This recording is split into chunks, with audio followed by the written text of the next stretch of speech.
আমরা বিজয়ের দ্বারপ্রান্তে। এটা আমাদের দ্বিতীয় মুক্তিযুদ্ধে জনগণের বিজয়। একটা খুনি, ফ্যাসিবাদী এবং গভীরভাবে দুর্নীতিগ্রস্ত শাসনের বিরুদ্ধে একটা বিজয়, যা আমাদের স্বাধীনতা, গণতন্ত্র, সমস্ত ধরনের মানবাধিকার কেড়ে নিয়েছে। এই বিজয়ের মধ্যে দিয়ে আমরা আমাদের স্বাধীনতা, সার্বভৌমত্ব ফিরে পাবো। যে স্বাধীনতা, সার্বভৌমত্ব, মানবিক আর নাগরিক অধিকার এবং জাতীয় মর্যাদা এই ফ্যাসিবাদী গণহত্যাকারী হাসিনা ভারতের পায়ে আত্মাহুতি দিয়েছিল শুধুমাত্র ক্ষমতায় থাকার জন্য এবং দেশের সমস্ত সম্পদ লুট করার জন্য। আমাদের জনগণ, বিশেষ করে আমাদের নির্ভীক ছাত্ররা এই বর্বর রাষ্ট্রদ্রোহী শাসনের বিরুদ্ধে জেগে উঠেছে। মহাকাব্যিক সংগ্রামে তারা আমাদের এই বিজয়ের মুহূর্তে পৌঁছে দিয়েছে। আগামী কয়েক ঘন্টা এবং আগামী কয়েকদিন জনগণ এবং একটা দেশ হিসেবে, একটা জাতি হিসেবে আমাদের ভবিষ্যতের জন্য খুবই গুরুত্বপূর্ণ। সশস্ত্র বাহিনীকে এখন ফ্যাসিবাদ থেকে স্বাধীনতায় উত্তরণকে ত্বরান্বিত করার জন্য তাদের উপরে অর্পিত পবিত্র দায়িত্ব পালনের জন্য আমি আহ্বান জানাচ্ছি, যেন তারা তাদের উপরে অর্পিত মহান দায়িত্ব পালনের মাধ্যমে আমাদের স্বাধীনতা, সার্বভৌমত্ব, জাতীয় মর্যাদা রক্ষার ক্ষেত্রে ভূমিকা রাখতে পারে। এই দায়িত্ব পালনের জন্যই আমাদের সশস্ত্র বাহিনী রয়েছে। সেনাপ্রধান হিসেবে জেনারেল ওয়াকার শান্তিপূর্ণভাবে ক্ষমতা হস্তান্তরের প্রক্রিয়াকে ত্বরান্বিত করার ক্ষমতার একেবারে কেন্দ্রে আপনি আছেন। প্রত্যেক মুহূর্ত খুবই গুরুত্বপূর্ণ এবং ঘড়ির কাঁটা টিক টিক করে অগ্রসর হচ্ছে। আপনাকে দ্রুত সিদ্ধান্ত নিতে হবে এবং কাজ করতে হবে। আমি আপনাকে সেনাবাহিনীর এক উত্তাল সময় থেকে শিক্ষা নেওয়ার আহ্বান জানাই। 1975-এ জেনারেল খালেদ মোশাররফ কার্যকরভাবে চেইন অফ কমান্ডের দায়িত্ব নিয়েছিলেন, কিন্তু কি করতে হবে সেটা নিয়ে তিনি দ্বিধান্বিত ছিলেন। যেই পদক্ষেপগুলি তার নেওয়ার দরকার ছিল সেটা তিনি নেননি, অহেতুক বিলম্ব করেছিলেন। অবশেষে যখন সিদ্ধান্ত নিতে গেলেন, পদক্ষেপ নিতে গেলেন, তখন অনেক দেরি হয়ে গেছে। সে ভারতের পদলেহী এমন সন্দেহে তার নিজের বাহিনী তাকে হত্যা করে। অথচ আমরা জানি সে একজন সচ্চা জাতীয়তাবাদী ছিল, কোনোভাবেই সে ভারতপন্থী ছিল না। জেনারেল ওয়াকার, আমরা জানি আপনি এমন একটা পরিস্থিতিতে আছেন যা খুবই বিব্রতকর।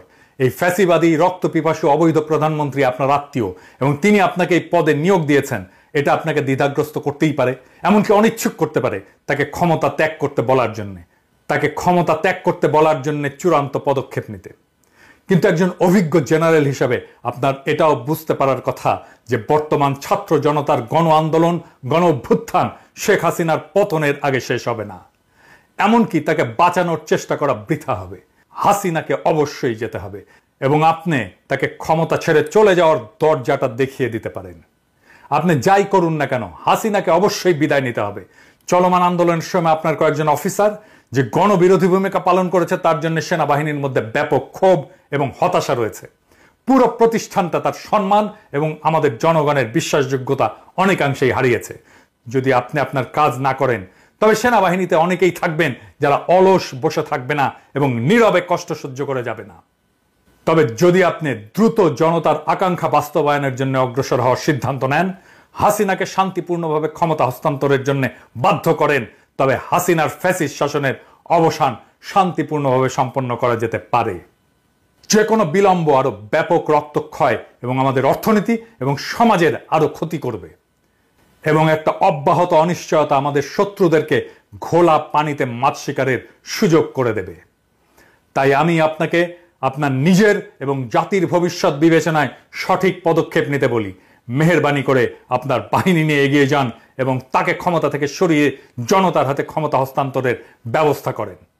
জনগণের এই বিপ্লবী জাগরণের সময় আপনার ঐতিহাসিক ভূমিকা পালন করেন। আমাদের জনগণ সম্পূর্ণভাবে আপনাদের সাথে থাকবে। হাসিনার শাসন কার্যত মৃত। এখন এই শাসনকে সমাহিত করার কাজে আপনি হাত লাগাবেন। আপনি কি অপরাধী হাসিনাকে ক্ষমতাচ্যুত করার জন্য দ্রুত পদক্ষেপ নেবেন এবং আমাদের দ্বিতীয় মুক্তিযুদ্ধের একজন নায়ক হবেন, নাকি তাকে বাঁচানোর চেষ্টা করার জন্য একটা নিরর্থক এবং রাষ্ট্রদ্রোহী কাজে লিপ্ত হবেন? এই পছন্দ আপনার, এই সিদ্ধান্ত আপনাকেই নিতে হবে। আপনি এই একটা পদক্ষেপেই সেনাবাহিনীর হৃত গৌরব ফেরাতে পারেন, নয়তো জেনারেল খালেদ মোশাররফের দুর্ভাগ্যজনক পরিণতি বরণ করতে পারেন। আমরা আশা করব আপনি ঐতিহাসিক মুহূর্তে জনতার পক্ষে দাঁড়িয়ে সেনাবাহিনী নামের এই ইনস্টিটিউটকে রক্ষা করবেন। সৃষ্টিকর্তা আপনাকে সঠিক সিদ্ধান্ত নেওয়ার তৌফিক দেন। ইনকিলাব জিন্দাবাদ।